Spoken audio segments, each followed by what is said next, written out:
Bonjour à tous, donc aujourd'hui je vais vous faire une petite vidéo canalisée en extérieur. On m'a invité à vous parler aujourd'hui du lâcher prise, de comment lâcher prise par rapport à des situations, des événements, mais aussi le lâcher prise comme moyen d'accéder à plus de spiritualité aussi.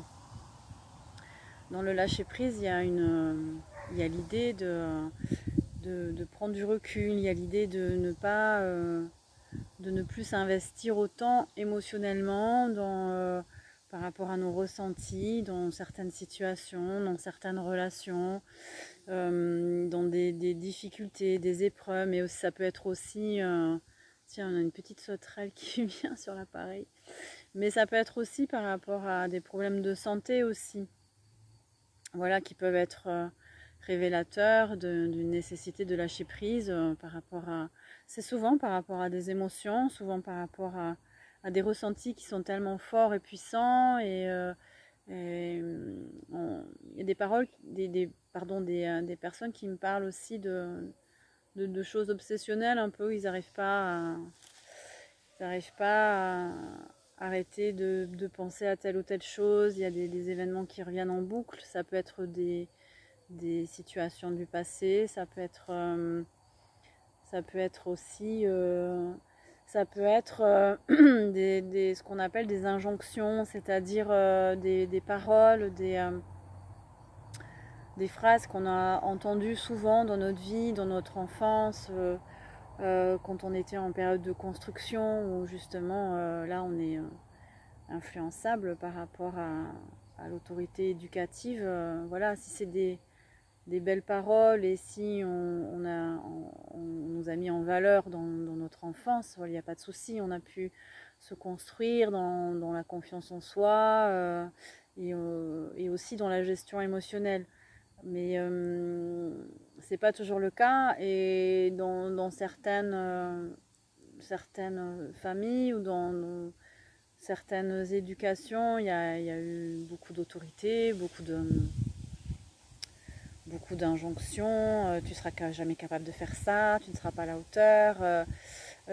Voilà, donc après, on se construit à l'âge adulte avec des croyances négatives, avec une fausse image de soi, une mauvaise estime de soi, etc. Donc à un moment donné, quand on a envie d'évoluer, quand on a envie de passer à autre chose et quand on a envie de récupérer son pouvoir, sa propre vie, il faut lâcher prise. Voilà. Donc le lâcher prise est nécessaire pour cesser le cycle infernal, cesser peut-être aussi des schémas qui se répètent, voilà, en boucle.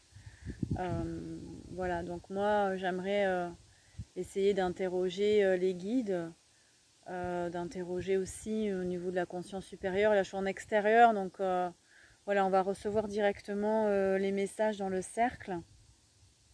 Certains connaissent voilà, la maison. Qu'est-ce qu'on peut quels conseils on peut nous donner pour vraiment lâcher prise, s'ouvrir à la spiritualité, qui est un énorme bénéfice, en tout cas pour soi, pour le collectif aussi, de pouvoir s'élever vibratoirement. C'est important, il y a beaucoup de montées vibratoires en ce moment. Là, je fais pas mal de vidéos par rapport à ça et c'est important de lâcher prise. Voilà. Parce qu'on est amené à quitter un état de fonctionnement pour aller vers un autre état d'être, justement. Donc, plus proche de qui on est, plus libre émotionnellement, plus libre d'être qui on est et qui on veut être.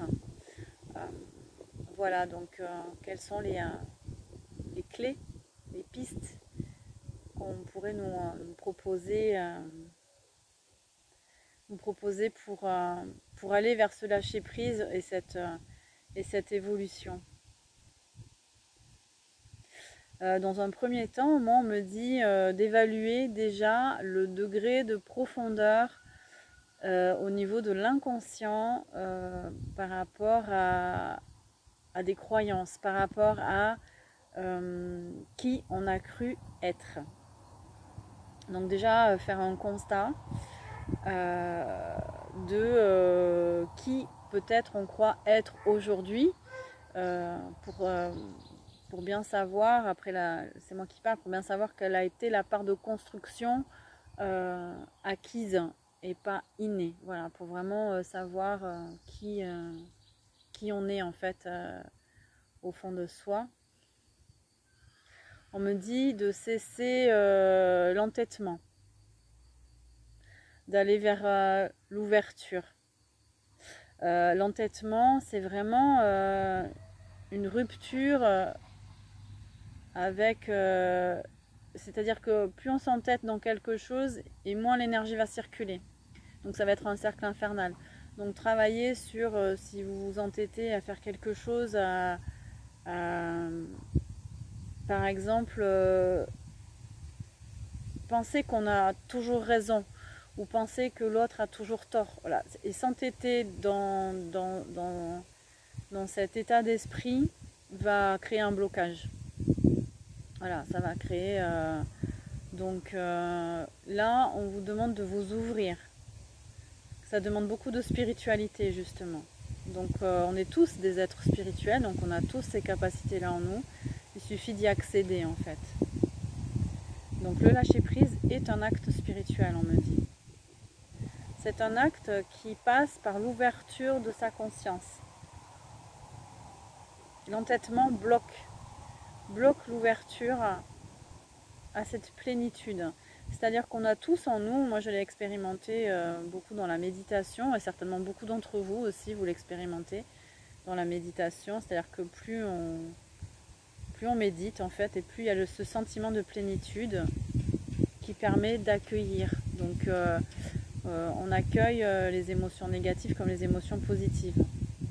Et après, sans juger, on décide ce qu'on garde et ce qu'on ne garde pas. Voilà, ça donne un espace, ça donne un temps de pause, un temps de détente.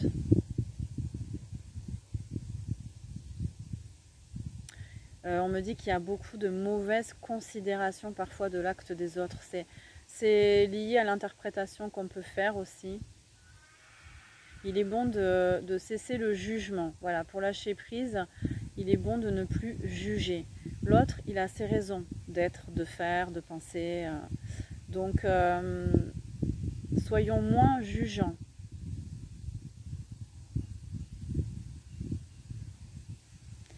On me dit qu'il n'y a pas de bon ou de mauvais perdant.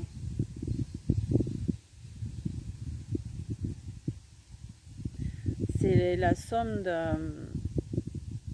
des actes de chacun qui fait que on entretient une belle ou une moins bonne relation. Bon, je ne sais pas si ça vous parle. Moins on va juger, moins on va être jugeant par rapport à ce que les autres disent ou les autres font, et moins on va donner de pouvoir à l'autre en fait. Parce que tout acte, même celui de penser, est une énergie. Donc si vous restez dans l'idée que l'autre a tort, que l'autre a dit du mal, que l'autre... En fait, vous donnez de l'énergie à cette personne, lambda, et du coup, vous en perdez. Voilà, donc c'est pas... dans tous les cas, le jugement, on est perdant. Mais voilà, le jugement fait partie du fonctionnement humain. Donc c'est un fonctionnement très matriciel, du coup. Donc on l'a tous en nous. Et voilà, donc pour essayer de moins juger, on nous dit de rester dans l'ouverture, dans l'accueil. On me dit d'être dans l'appréciation, d'être plus dans l'appréciation de l'autre et pas le dénigrement. Voilà. C'est-à-dire que l'autre, il a sa vie, il a ses épreuves, il a ses problèmes, il a sa capacité ou pas de comprendre certains événements, certaines choses. Donc on nous dit déjà dans un premier temps d'apprécier l'être qui est en face de vous, d'apprécier sa personne parce qu'elle est aussi, elle aussi en lutte par rapport à quelque chose. Elle est, voilà. Là on est en dehors des relations toxiques, on est vraiment dans un cadre dans un cadre plus équilibré, mais quand même, voilà, on nous dit d'apprécier la personne, on nous dit que l'autre c'est de faire comme si l'autre était une autre partie de soi-même en fait, de vraiment considérer l'autre, voilà, considérer l'autre.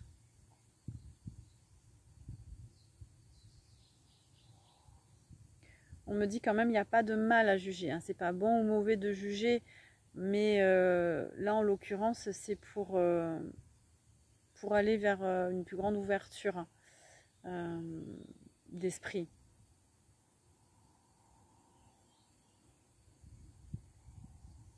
On me dit qu'il est bon d'accompagner le mouvement, qu'il est bon d'accompagner l'énergie.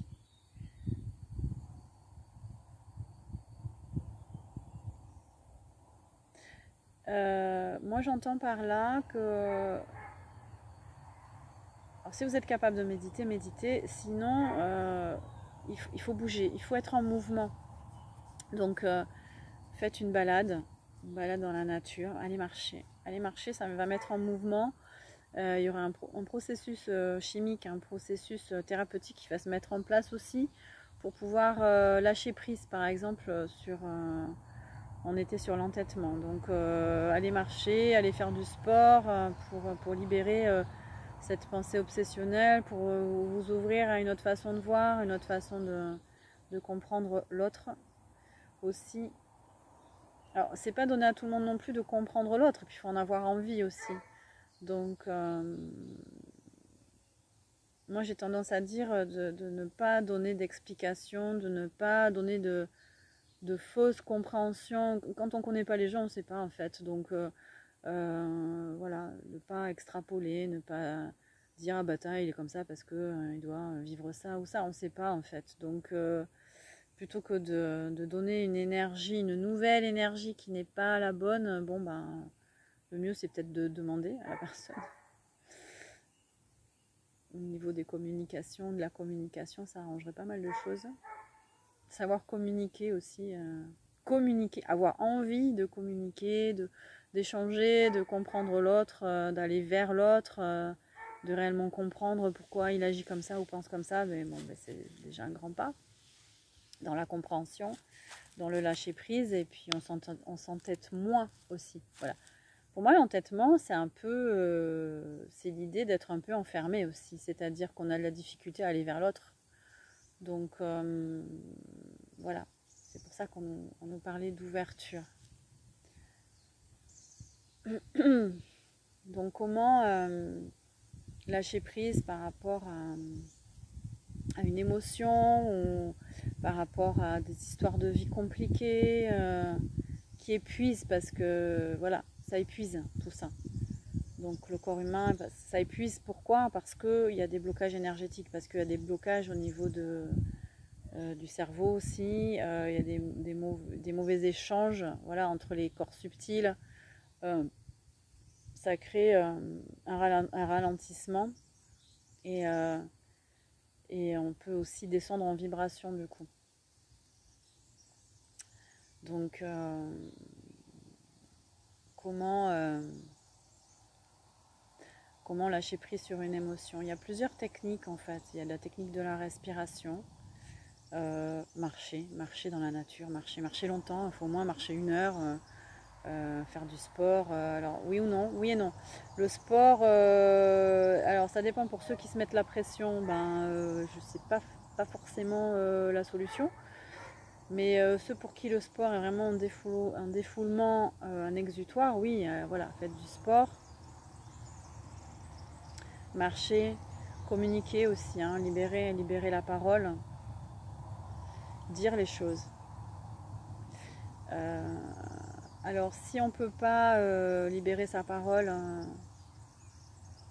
parce qu'on n'y arrive pas, on peut aussi libérer sa parole dans la nature. Voilà, exprimer des choses, demander de l'aide aussi, hein, voilà, aux esprits de la nature, à ses guides, hein, pour ceux qui ont envie, hein, de pouvoir communiquer aussi.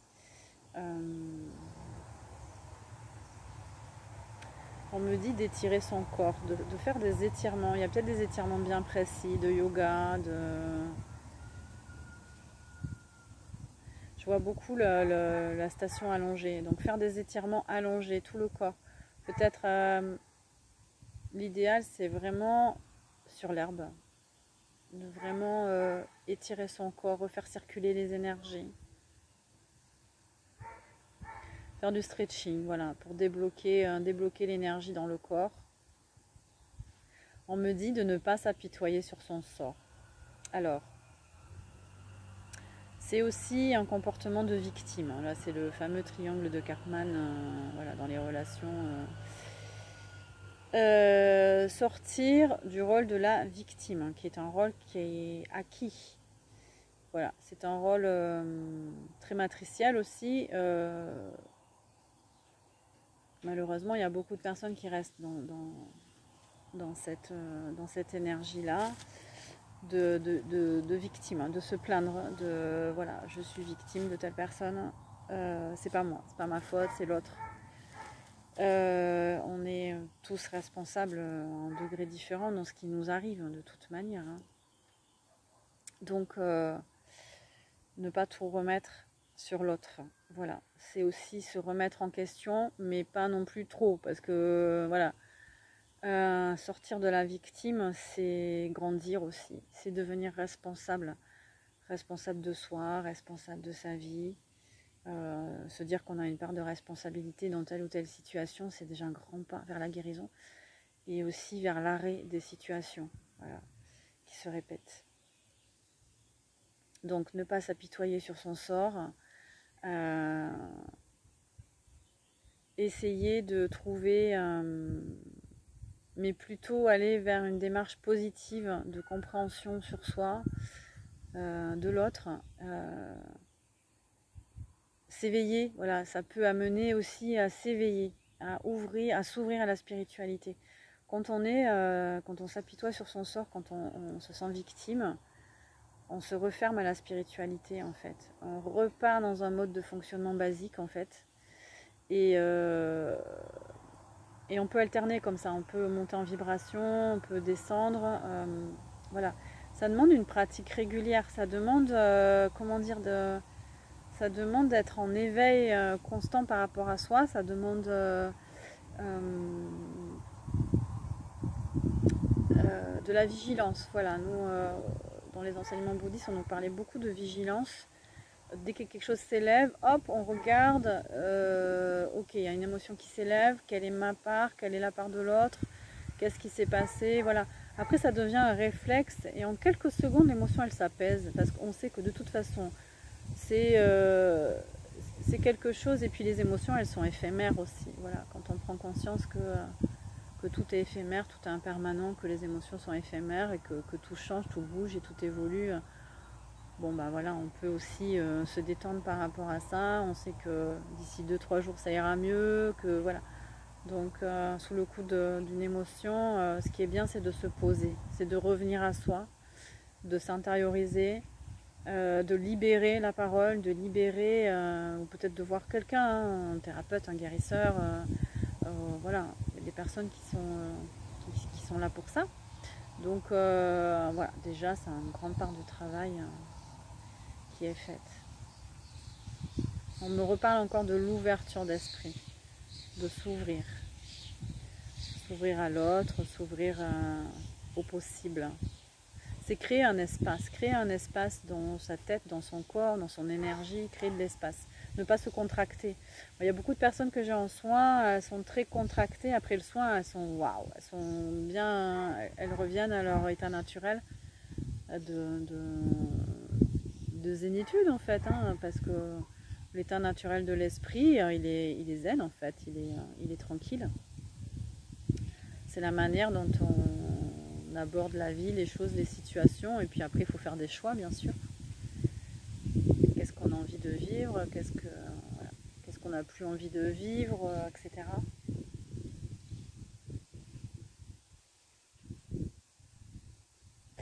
Alors là, on me parle de quelque chose de beaucoup plus, ça parlera à certains, pas à d'autres. Là, on parle d'entité.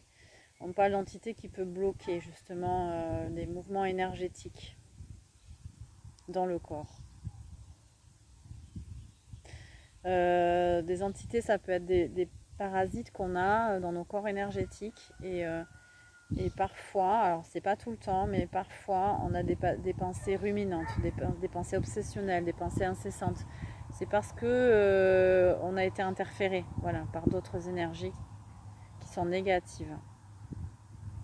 Donc là, il faut faire un nettoyage, voilà. Si on voit pas de guérisseur, si on voit pas, moi ce que je conseille, c'est nettoyage, faire des bains de sel. Faire des bains de sel. Si vous n'avez pas de baignoire, vous trempez dans une bassine vos pieds, vos mains. Sinon à l'océan, faire des bains, voilà. Dans la terre, donc les pieds pieds nus, marcher pieds nus dans la terre, au contact de la nature aussi. D'où la position allongée tout à l'heure. Je voyais quelqu'un d'allongé, même pour se nettoyer, s'allonger dans l'herbe, c'est très bien aussi. Voilà, et puis de demander aux parasites ou à l'intrusion que vous ressentez de partir, hein, de quitter votre corps aussi. Ce sont les symptômes d'un parasitage, c'est la fatigue, c'est les pensées obsessionnelles, les ruminations. Avoir un peu l'esprit sombre alors que d'habitude on l'a pas, donc ça c'est vraiment un signe de parasitage. Et s'accorder moins de temps, on me dit. On fait moins attention à soi. Bon, ça peut être un signe de parasitage, mais aussi, on me dit que c'est important de s'accorder du temps pour soi, du temps pour récupérer, du temps pour nettoyer la fatigue, du temps... Donc ça vaut pour le lâcher prise aussi. On ne peut pas lâcher prise si on est fatigué, hein. Donc déjà, dans un premier temps, récupérer énergétiquement si on est fatigué. Peut-être que si vous êtes très fatigué aussi, ça peut être le signe que vous êtes en train de lâcher prise aussi. Attention, ça peut être... Là, c'est une détente, c'est pas pareil. Mais si vous êtes fatigué, épuisé, s'il y a un épuisement moral ou physique, prenez le temps déjà de récupérer. Mettez votre problème de côté. Et ensuite, vous pouvez travailler sur ce lâcher prise.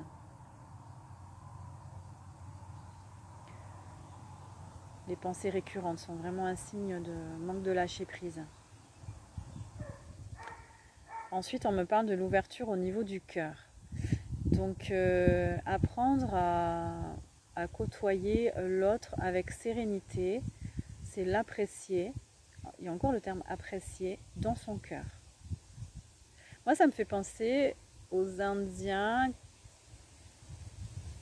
qui font coutume. Enfin, il y a des peuples qui font coutume parce que voilà, je te rencontre, je t'apprécie, tu es un être important. On fait coutume, on échange quelque chose parce que tu es important. Voilà, donc c'est important d'apprécier l'autre au niveau du cœur.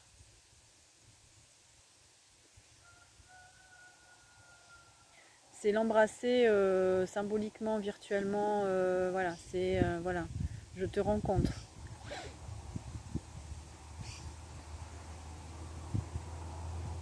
On me dit il n'y a pas de véritable lâcher prise sans état d'âme.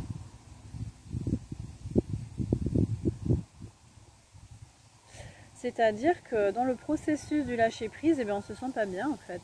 Je pense que c'est ce qu'on me dit.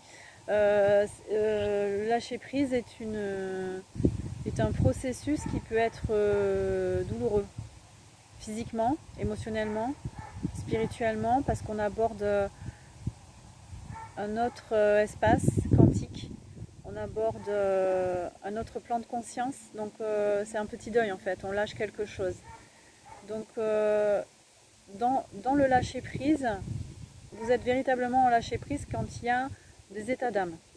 Voilà, quand il y a des émotions qui se soulèvent, qui se révèlent, hein, qui abondent. On me dit c'est abondant aussi. Il y a beaucoup d'émotionnel. Donc là, il y a un lâcher prise.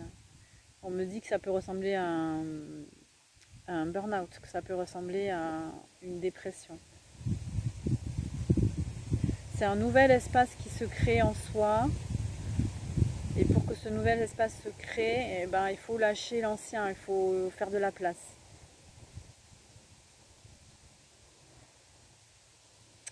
Alors pour lâcher prise, on me dit qu'il faut aussi aborder les situations d'une autre manière, avoir un autre regard.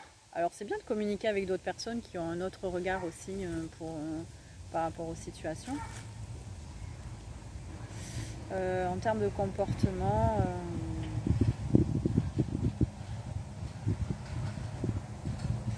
c'est surtout une autre façon d'être, avoir un autre regard, ne plus se sentir blessé par l'autre aussi. Faire attention à quand on peut avoir un caractère susceptible aussi, hein, on peut être très susceptible, mais c'est un mode de fonctionnement aussi. Lié à une mauvaise estime de soi. Donc là, on nous invite à travailler sur cette confiance en soi, sur cette estime de soi, pour justement ne pas être tout le temps blessé ou se sentir blessé ou par l'autre, qui peut être peut-être brut de décoffrage ou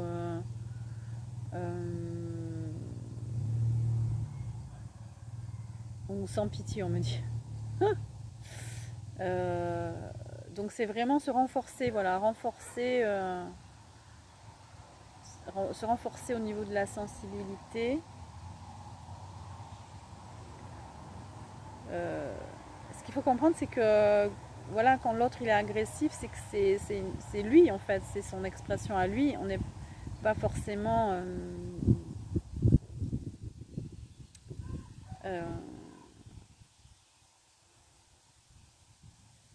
la clé peut être aussi dans l'apaisement des émotions, l'apaisement des émotions de l'autre.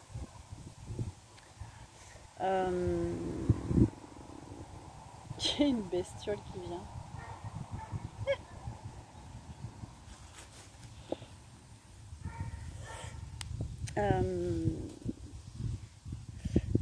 Donc ça peut être aussi intéressant d'aider l'autre à s'apaiser, mais là ça demande voilà, du self-control, on me dit. Voilà.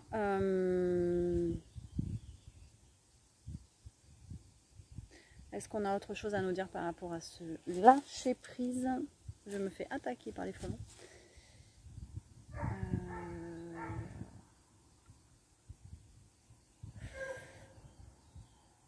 Ah, on parle d'angoisse.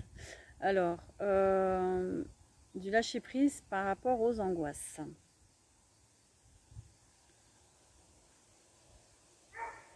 C'est beaucoup lié à un sentiment de dévalorisation. Il y a eu une éducation difficile.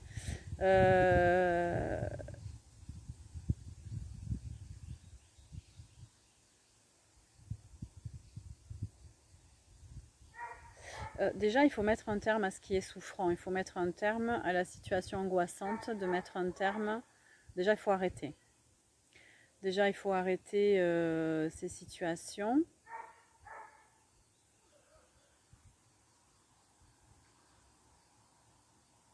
Faire en sorte qu'elles ne se reproduisent pas.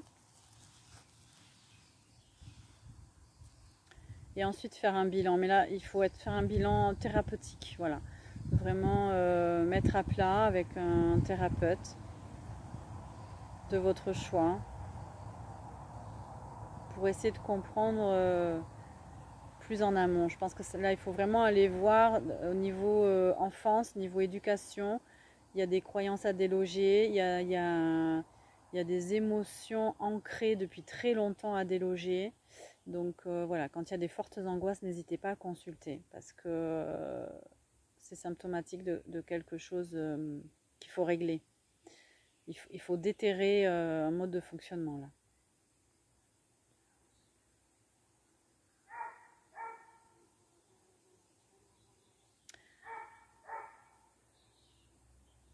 Est-ce qu'on a d'autres informations par rapport au lâcher prise?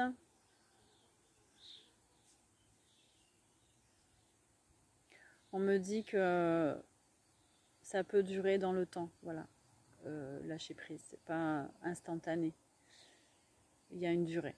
Voilà, c'est ce qu'on me dit. Ne forcez pas les choses et ne résistez pas non plus au changement. il faut laisser aller. Là, il faut vraiment laisser faire les choses, se laisser guider. Je pense que ça peut être aussi le moyen de mieux se connaître aussi, hein. Prendre le temps, de voir que ça prend du temps aussi, parce qu'il faut que ça se déloge au niveau niveau émotion, niveau corporel, niveau spirituel. Il faut que, voilà, que tout se réaligne après. Donc il y a une nouvelle façon de voir, une nouvelle façon de se comporter qui arrive. Donc ça peut durer, ça peut prendre beaucoup de temps. Il faut se respecter par rapport à ça. Il y a un réalignement, on me dit, qui se fait, qui s'opère en soi.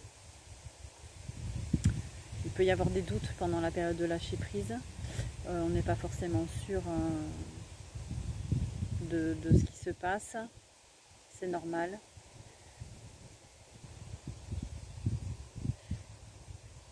Et on me dit, pour finir, qu'on a tous la capacité physique de lâcher prise et émotionnelle. Ça, c'est inné. C'est vraiment inné en nous. Il faut retrouver ces capacités. Ça peut être instantané.